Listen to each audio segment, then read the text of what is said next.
Hello everyone and welcome back to Kerbal Space Program. Now, the previous episode was extremely expensive for us. We launched the Atlas station, put up the Stalin 1 lander as well as the science module, and sent the probe to Moho. A probe to Moho. I think it was the Archer 3 probe.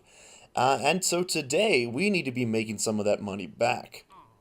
Now, these are the contracts I presently have active. We have one to bring a tourist to low Kerbal orbit, which is pretty easy, nothing different there. But then we also have one to bring 3 tourists to visit the Atlas station, which will net us 88,500 funds, plus this one would be 100,000 funds in total. That's a pretty easy mission. In fact, I have a craft designed to do just that. We also have a contract rather to get some experience on a new pilot if we recruit one, which we should absolutely do because we are pretty much maxed out on Kerbals available to us. We also still have this old contract for the magnetic survey of the Mun, which is presently running. We need 84 more days before that will complete. Right now it's just going to sit there and run. I don't think it'll expire. Yeah, we got 8 years before it expires, and it'll complete in 84 days. We can't just fast forward past it though, because we have a bunch of like encounters and other missions and things currently active that we don't want to waste those days on. It's okay, it can just float around in the background. Then, of course, we still have to plant a flag on Minmus, as well as land on it for these 2 missions, and then plant a flag on the Mun. So what we're going to do first, I think, is test out this Kerbal Academy mission. So what we're going to want to do is go and hire ourselves a pilot. Now, you ideally want someone with extremely high courage and very low stupidity. That basically, stupidity just increases their chances of fucking up, really. But I'm not really sure how the game models it. I've been playing this for almost 3 years, and I've never really found anything that it actually changes. I don't know. If anyone knows, please let me know. I know courage has a lot to do with their G-force endurance. Like, the more courage, the more they can sustain, rather. Stupidity, I'm not sure. Perhaps that affects their experience gain rate. That's very possible. That would kind of make sense, wouldn't it? But yeah, so we need to hire a pilot. So I'm thinking of Chatpont. Chatpont Kerman shall be our new pilot. These are our tourists who are just chilling. You can see they've got their floral Hawaiian shirts and, you know, their little backpacks on. They're ready to roll. And there's old Bob. He's just still chilling down here. We haven't sent him to space just yet. Oh, and there is our dear beloved Jebediah. We never made it past the first mission. I think it was his second mission that we killed him on. Yeah, very sad that. Oh well. Anyway, so I need to make a craft to, if I believe the contract is to, if we go to active. Yes, the contract is to recruit a pilot and then place them in vessel capable of completing the mission. We need to land within 500 meters of the waypoint on the island trailing facilities. We have to land down there somewhere. Now, again, I've never managed to land on that island, so let's go ahead and have a look at what we can take with us. Okay, and here we are on the launch pad with the Pegasus 2, which is, of course, as we saw, based off of the Pegasus 1. Ah, crap, I just launched the parachutes. Can I disarm those? Yes, disarm. Let's just disarm those parachutes before we take off. That would be embarrassing. And we need to put those, of course, on separate stages. Check your staging, everybody. You don't want to be like me. There we go. Okay. Cool. Ready to go. Throttling up. Releasing the brakes. And we're just going to press S to lift up our elevons. Get us a bit of height. And there we go. Chatpont is away in the air. On his first ever flight. He's so brave. Okay, this thing is fast. Damn. Alright, well, let's activate navigation. Let's see how this thing handles, though. What kind of behavior we're going to get out of these wings? That's not too bad. It's pretty stable. Let's see how it behaves as supersonic, though, because I have a feeling we're going to lose quite a bit of lift once we break through that sound barrier, because we are about to. We are accelerating strong still. There is just no stopping us. I really wish I'd included a Kerbal Engineer readout in order to give us a bit more zing, but this should be good. Okay, bringing the nose of our craft slightly over to the side. Still maintaining a bit of forward thrust, though, just so that we can, indeed... Oh, no, I'm going to have to take another run at this, I think. Although, maybe we could land. Maybe we could land. We've got to get within 500 meters of that target. And we are presently within 500 meters. I'm going to pull our drogue chutes to help us brake. Come on, come on, come on, come on, come on. Oh, damn, we're just over 500. We've got to turn around. We've got to turn around before we land. Oh, Oh, oh, oh, oh, oh, oh, oh, oh, oh, oh, oh, oh, oh. Chadpont hath survived. Can we roll this craft all the way over there? We totally can. Oh my fucking god. Come on, come on, bro. Come on, you can do this. Let's go. Good. Good. Gotta just get within the 500 meters now. We're getting there. We're getting there slowly. Oh god. For king and country, man. We're moving. We're moving. 30 meters. 20 meters. 10, 9, 8, 7, 6. Yes! Chadpont is officially a god. He has... He has done what no Kerbals have done before, and rolled the cockpit all the way 300 meters towards where he was supposed to land, still missing it by half a kilometer. But Chadpont, being the absolute god that he is, he's completed and gained the trust of all Kerbal kind for it. So yes, let us move on to our... That cost me so much money. So yeah, I'm not really seeing anything else. So yeah, I guess we're going to go straight into... doing some tourist contracts. Yes, bring 1 tourist to low Kerbal orbit and bring 3 tourists to visit the Atlas station. So let's do that. Alright, and here is the very craft that will be taking our tourists all the way to the Atlas station, as well as pretty much any future people who want to go and visit it, with our little crew module stored up top here. It is basically just a command capsule with some life support, a battery, a little bit of monopropellant, and I mean a little bit, like we probably actually could do with a bit more, and a bunch of RCS thrusters attached to the actual body of the craft itself, as well as the fuel tank down here. Then we are actually now going to be launching this bad boy on what I have taken to calling the Atlas 7 launcher, the Atlas 7 rocket, because it is a standard Atlas 5's first stage, but then it uses this extended, or now Atlas 7, I suppose, second stage. It is basically a skipper engine with the larger fuel tank and still the smaller fuel tank, so it's 1.5. Well, sort of, we could say 3 of these size tanks worth of fuel. That's over 1,000 units, and the skipper engine gives us a total of 1,600 meters per second of delta V, with this stage carrying a payload of what is approximately 9 tons. So that's not too bad. I mean, this rocket is going to need an upgrade, specifically the first stage here. In fact, actually, I think that once we've put most of our basic craft into orbit, we will be looking at a much more efficient launch system, one that I could ideally land repulsively. I don't want to be landing with parachutes anymore. They're quite expensive to run and maintain. So I'd like to land this actually on its rockets manually. That sounds like a lot of fun. And then, eventually extremely tedious. So we'll see. But anyway, let's switch over to Future Me to talk you through the launch.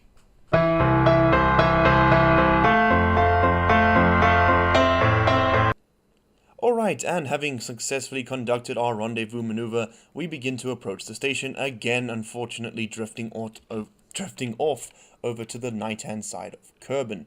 How I'm going to time warp a bit forward, just so that we can get close enough to target that docking port. I really would like to. No, right click. No, we're too far away to target it. What's the problem? I can select it. Set as target. There we go. I think we were just too far away.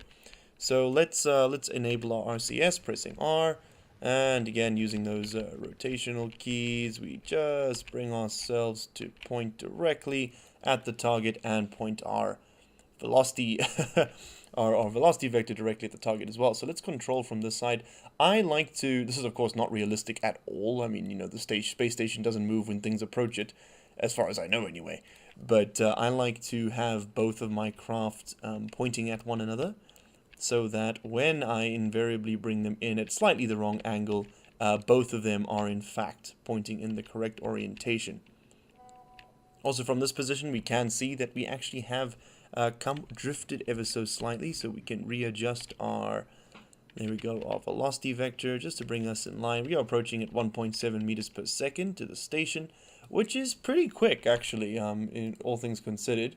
It's a lot faster. They come in at sort of, a few inches per second in real life when approaching the ISS with something like the space shuttle or any of the other docking of the Soyuz capsules and things. So here we go, coming in quite hard, and we actually bounce a little bit, which isn't great, so I sort of position myself again, and then just use my RCS thrusters to fire up. We need to go in quite a bit slower. This is why it's done slowly, is so that you don't slam into things and bounce away and smash them in half, you know.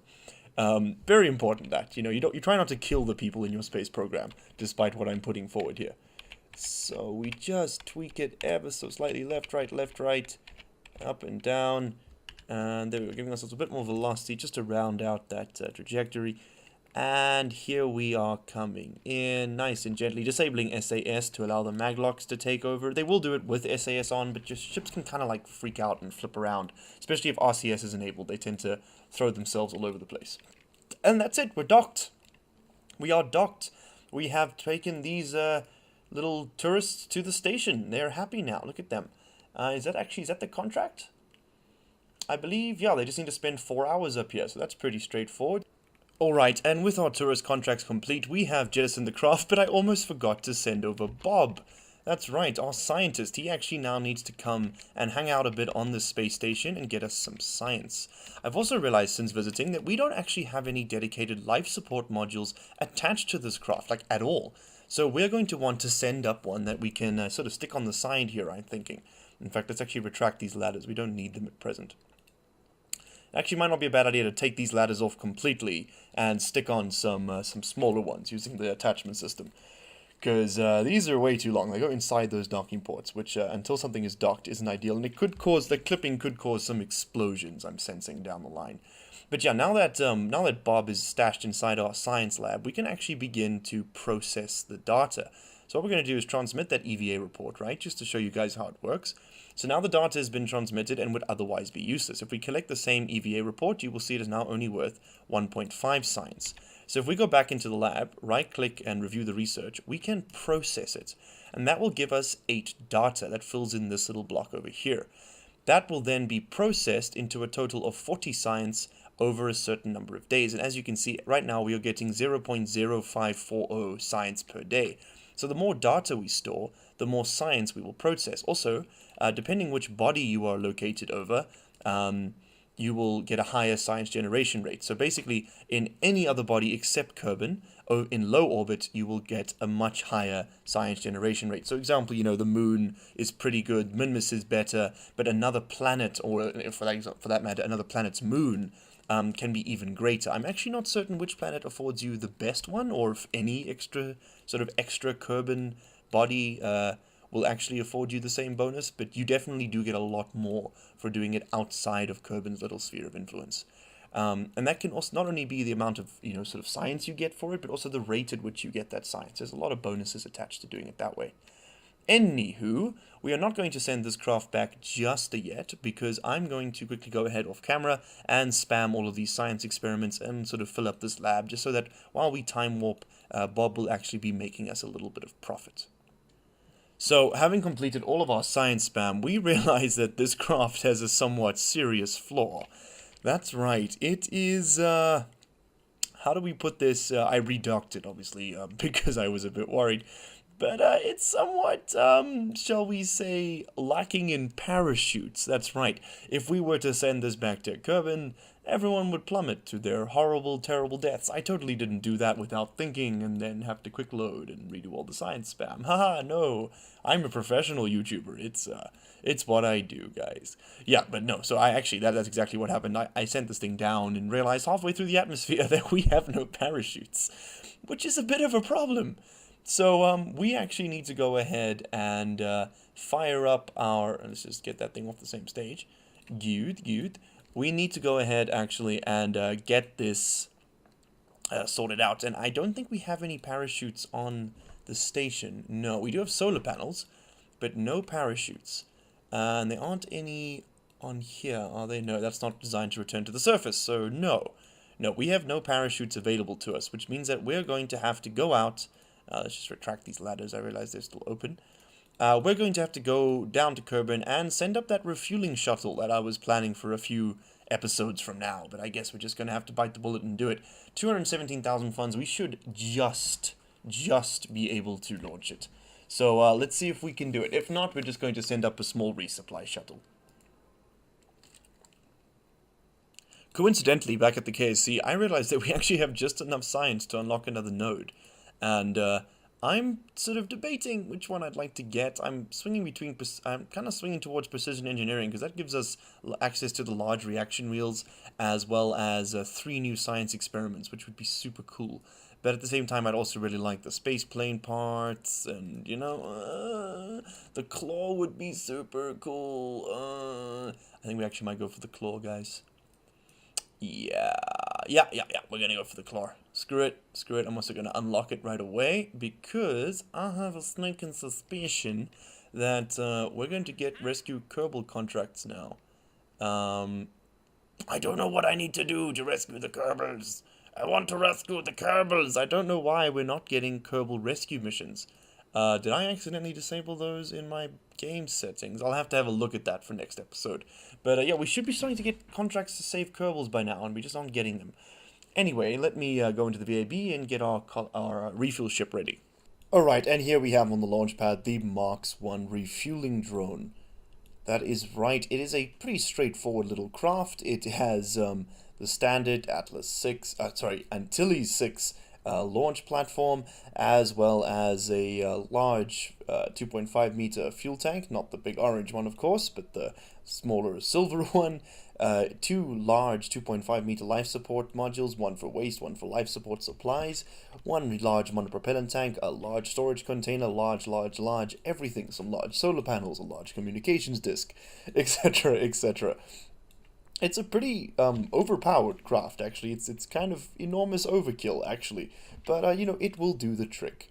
Anyway, I think I'm going to meet you guys when we are in orbit and about to rendezvous with the station, because we've seen this before, and I want to keep this episode short.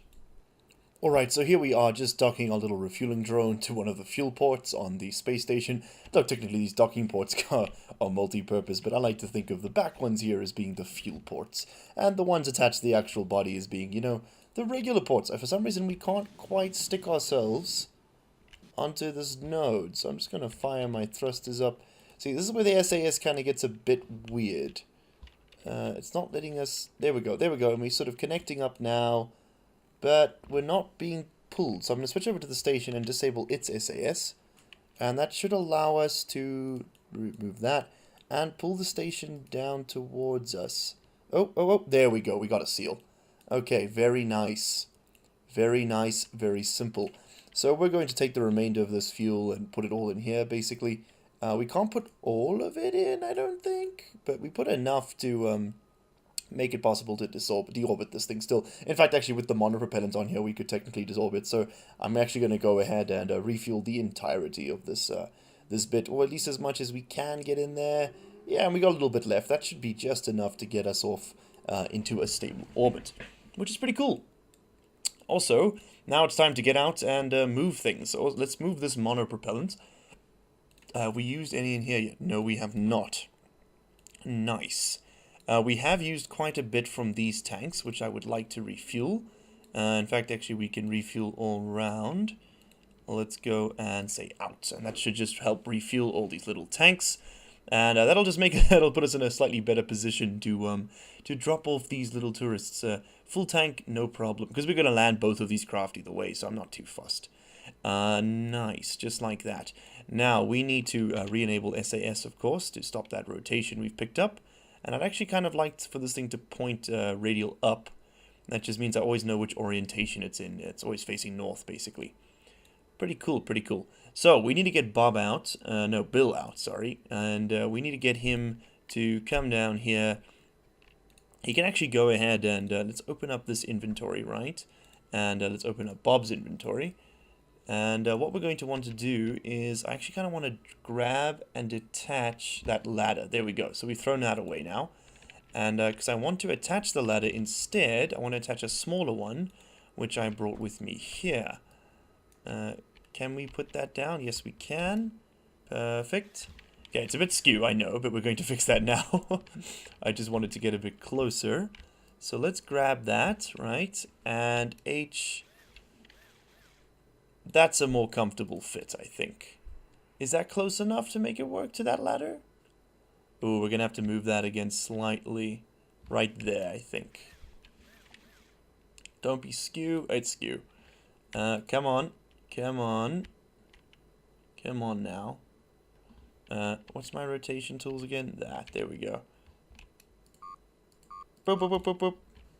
Okay, it doesn't like that. Alright, well, we're going to quick save just in case we cut our station in half again. Let's move this there. Nice. And then we're going to move this back. Just rotate it slightly.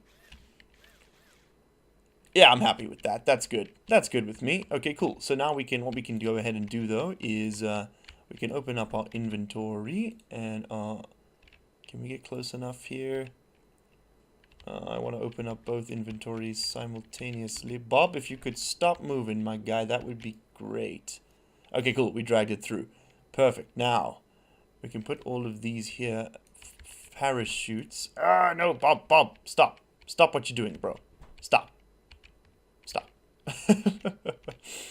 You know what would be good, actually, is to put one of those ladders sticking out this way, so we could just climb between the inventories. I will do that for the next one. Let's grab some more of these parachutes, though, in the meantime. Bloop. And bloop. And can we take one of the bigger ones? We can. Nice. Okay, so that's one trip. We'll need to make another. And we're just going to zoot over to our tourist craft and attach these. My apologies, I am missing the re-entry footage for us returning the tourists back to Kerbin, but there's us doing it, just recovering the craft and finishing off that mission. That nets us quite a bit of money, actually, which was nice.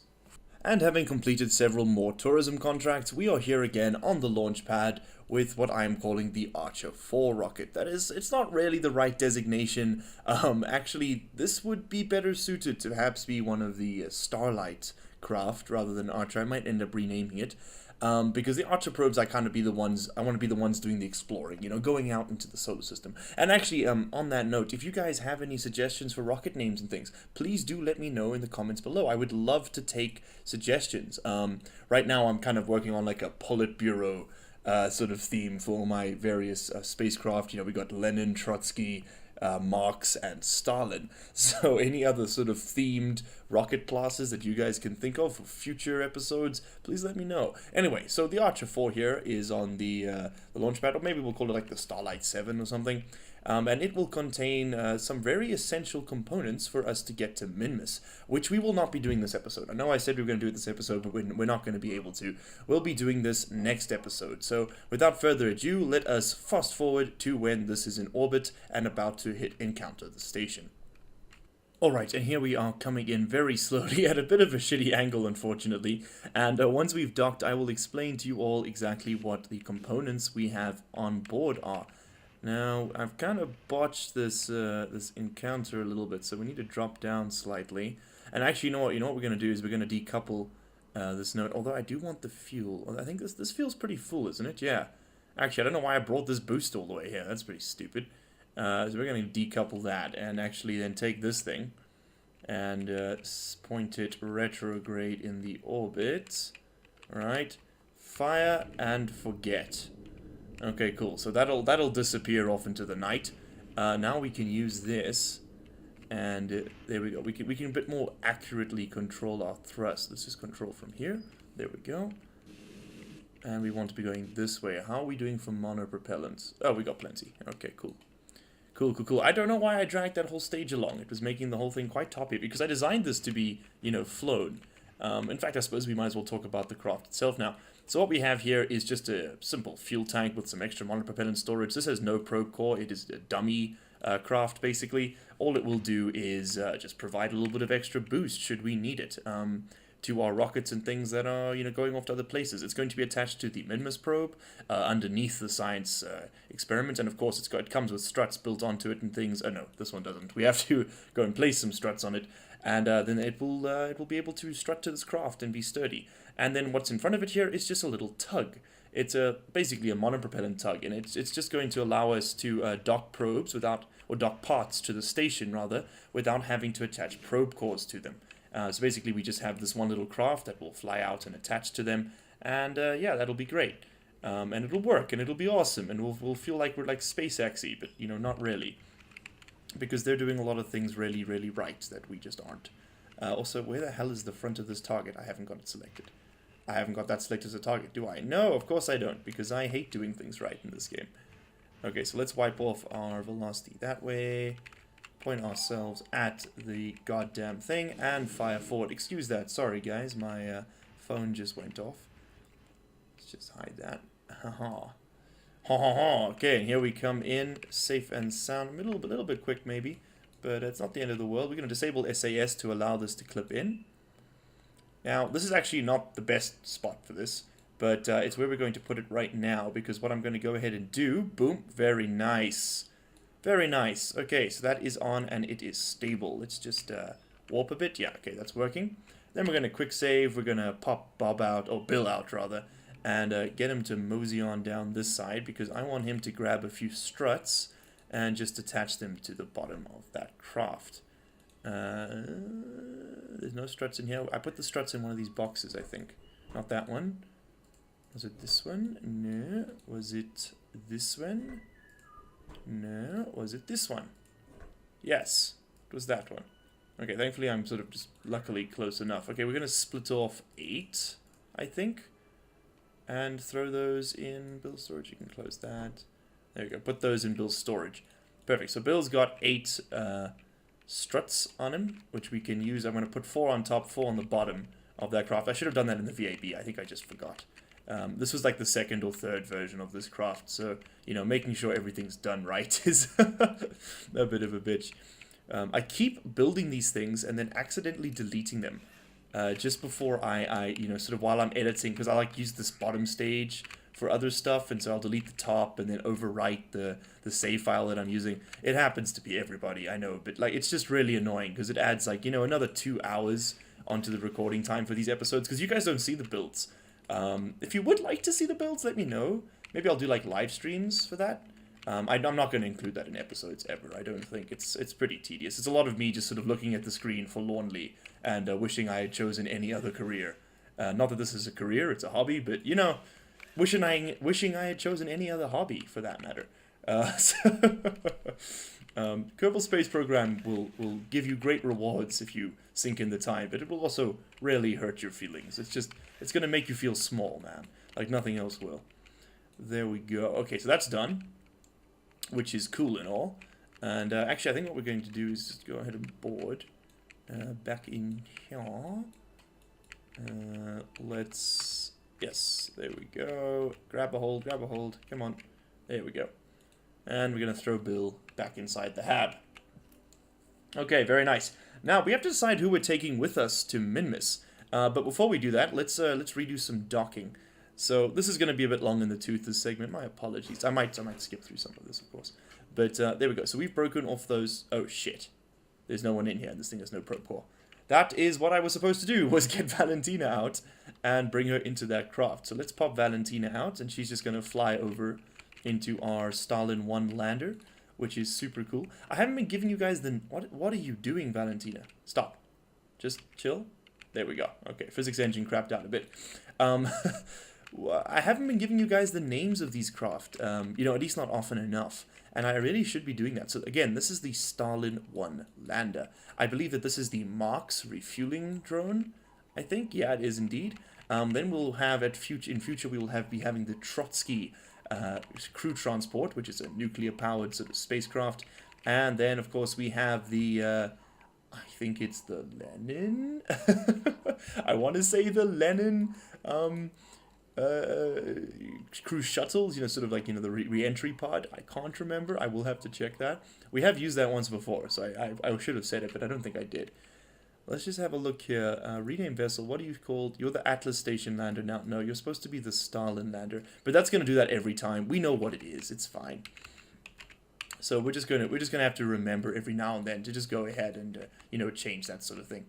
Okay, so we want to dock onto the back of that craft, so let us orient ourselves in the correct direction. Perfect. Turn on our RCS.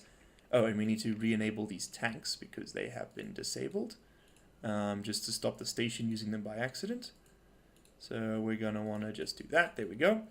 So we can go puff, puff, and we're going to dock this craft. Now, normally I would actually use the, what you call it, the tug to do this sort of docking, but it was attached to the science module, and you know, so I needed to pull it off anyway. So I figured I might as well dock it off onto the side of the craft. Okay, let's flip ourselves around the long way because we are Zoolander and are incapable of rotating in a certain direction. There is no real sort of direction in space, is there? But you can only really define yourself relative to things, so relative to our orbit, we were rotating counterclockwise, I think? I don't pay attention to these sort of things as often as I should. Okay, but let's go ahead and set that as our target, and set this as our control point. Should have done that earlier, whoopsies.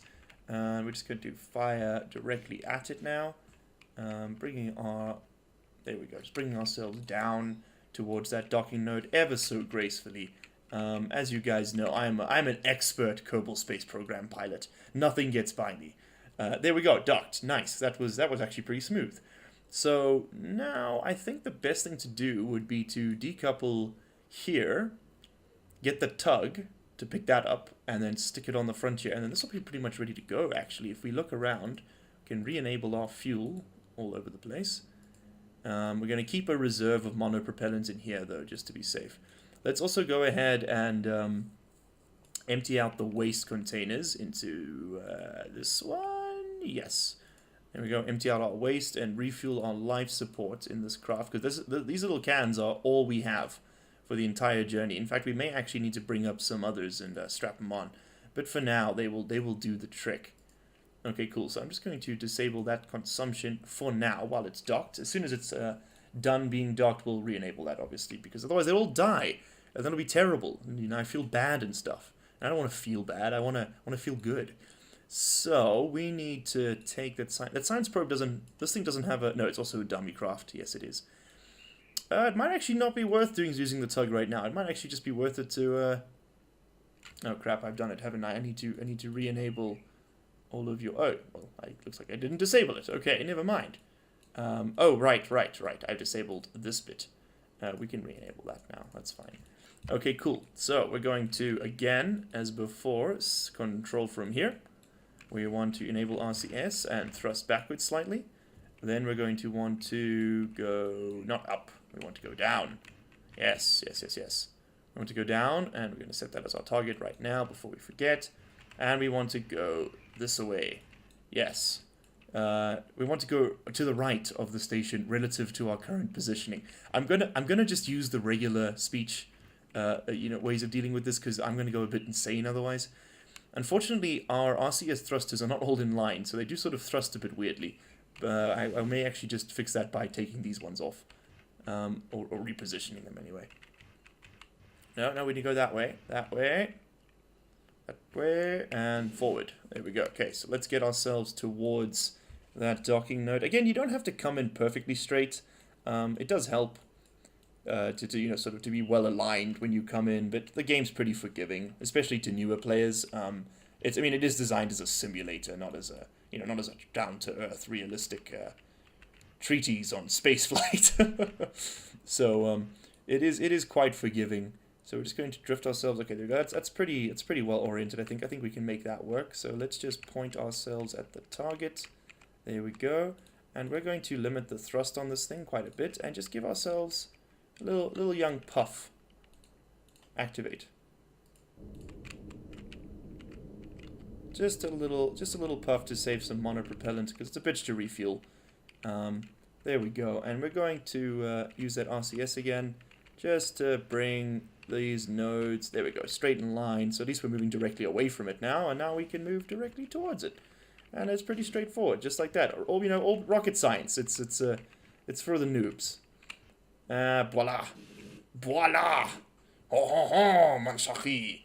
Okay, and so we're just going to drift in now at 0.9 meters per second into the station, taking it relatively slowly. I will slow down a bit before we actually make contact because that's going to hit quite hard at this rate. Let's do a bit of braking force now. Bring that down to about 0.5. There we go. That's comfortable. I'm comfortable with that. And then I think just as we glide in, we will disable SAS, and bloop, we should get a good lock. Perfect. Beautiful. Okay, so we have a fully probed and ready to go spacecraft here. This has absolutely no probe capability, so if we don't have crew on here, it is dead in the water. Something to consider perhaps for future versions, but I don't like putting probes on everything. It feels a bit cheaty, to be honest. I do like having to do it all manual. However, what I am going to do is, we've only got Valentina in here at present, and I think I will be taking good old Bob the scientist along with us. So let's click transfer crew, transfer Bob Kerman, and put him in the lander can. So this was doing some research for me. As you can see, it has accumulated 3.3235 science. And it's going to give us, we've got quite a bit of data stashed in there, but basically what we're going to do is go to Minmus, transmit all of the data that is transmittable, and then we're going to, let's also just disable this fuel consumption I wanted to use from the tank, and then we're going to, store everything else in our command module and come and put that back in this research lab. We're going to leave it here on the station. And that should help us just sort of feed quite a lot, actually, of our research in the future. Because putting another station, another body is going to be difficult for now. Anyway, I hope you guys enjoyed watching. I sure as hell enjoyed recording this episode. I will see you in the next one when we are landing on Minmus. I swear to God. Okay. Cheers, guys. See you then.